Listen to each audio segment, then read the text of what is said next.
Hello everyone in Briarwood Teen Land. My name is Rebecca and I attend the second service with my family. I am better known as the mother of Ali, Bethany, and Dora. So have children someday and you too may lose your identity. So today I just wanted to talk to you a little bit about my journey with and towards God.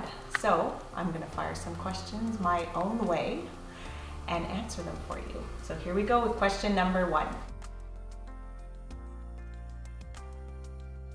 Well, to be honest with you, I don't remember a time when God wasn't a part of my life.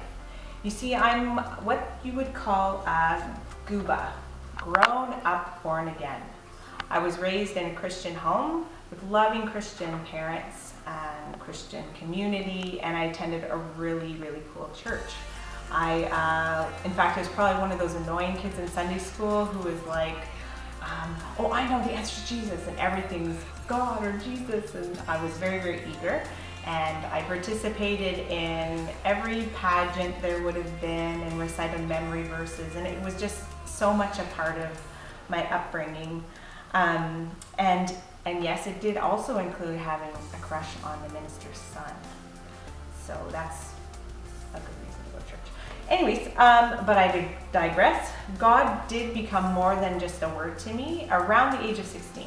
At this time, my family was living in Southern Ontario. So for 16 years of my life, we were in Southern Ontario. And then we flew all the way to Alberta, and I moved out with my family there. And I had my whole life planned out at this point.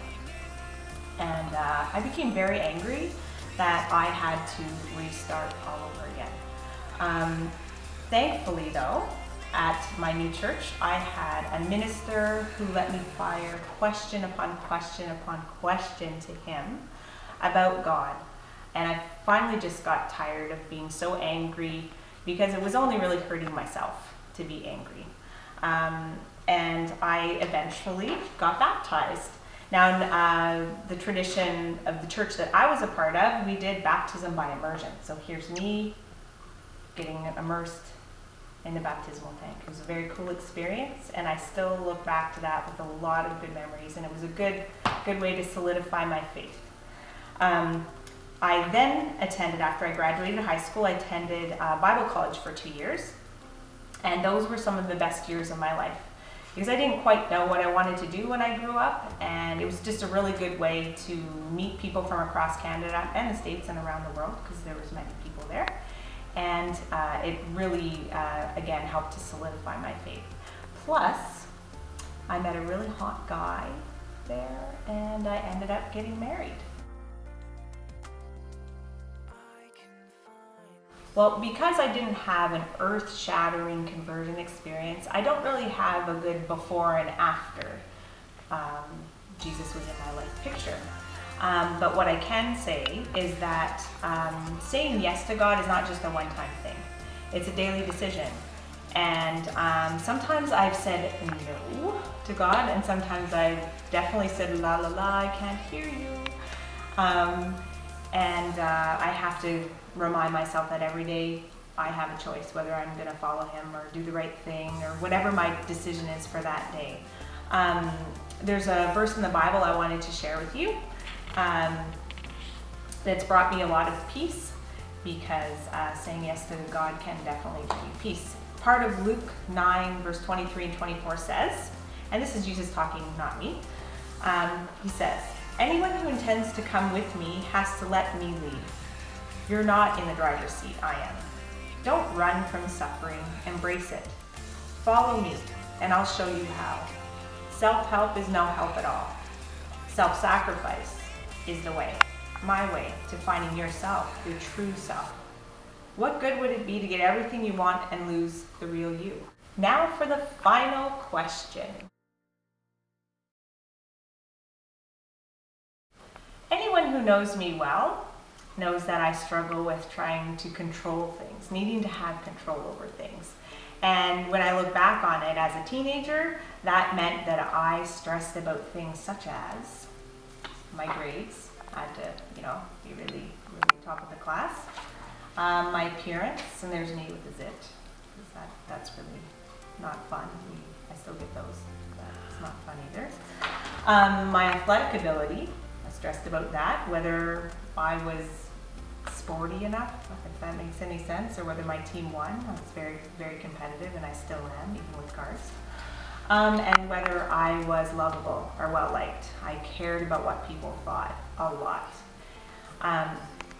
And I'm sure through this whole time, and God still to this day, I'm sure through this time, God was saying, seriously, I made you, would you just relax? It's okay. You don't have to be in control of everything. And I think continuing to say yes to God every day is letting Him have a voice in my life. Because there's many, many voices in my life, and especially my own, telling me how things have to be. So I think really giving God His rightful place and His voice in my life. I think one of the biggest reasons that I still follow Jesus today is that He gives me a choice to follow Him. Now that might sound like a bit of a dumb reason to follow Jesus, but let me explain. You see, if you're anything like me, you might struggle with people telling you what to do and how to do it. And yeah, I can be a little bit of a bossy parent. So yeah, that's my struggle. And so at first glance, the Bible can look like a list of do's and don'ts, but actually, after studying it, after learning about it for almost 38 years now, it's actually an invitation into a relationship unlike any other. God wants to have a relationship with me, and this was made possible through Jesus. And every day I have the choice to follow Him. And so my life then becomes a series of yeses or no thank yous. So here's my final thought for you. You know how in your yearbook or in yearbooks, people say on their graduation picture, they make comments that say, oh, I really remember partying with like JK, and I'm going to so be a rock star someday. Well, back in my day, that's what we wrote in our yearbooks. Well, I was a bit of a nerdish philosopher, you could say, back in the day, and I decided to quote this poem. And when I was that age, I didn't really understand a lot of what the poem was about, but because my testimony to you during this vlog has been about choice, I thought I'd quote it to you. It kind of fits in really well here, and it's by an unknown author, and the title is We Choose. That's what I'm calling it, because I believe it was taken from part of the speech, but it is really, really, really cool, and I thought I'd share a little bit of that with you right now. So here it goes. It says, we choose how we shall live, courageously or in cowardice, honorably or dishonorably, with purpose or in drift. We decide what is important and what is trivial in life. We decide what makes us significant is either what we do or what we refuse to do. We decide and we choose. And as we decide and as we choose, so our lives.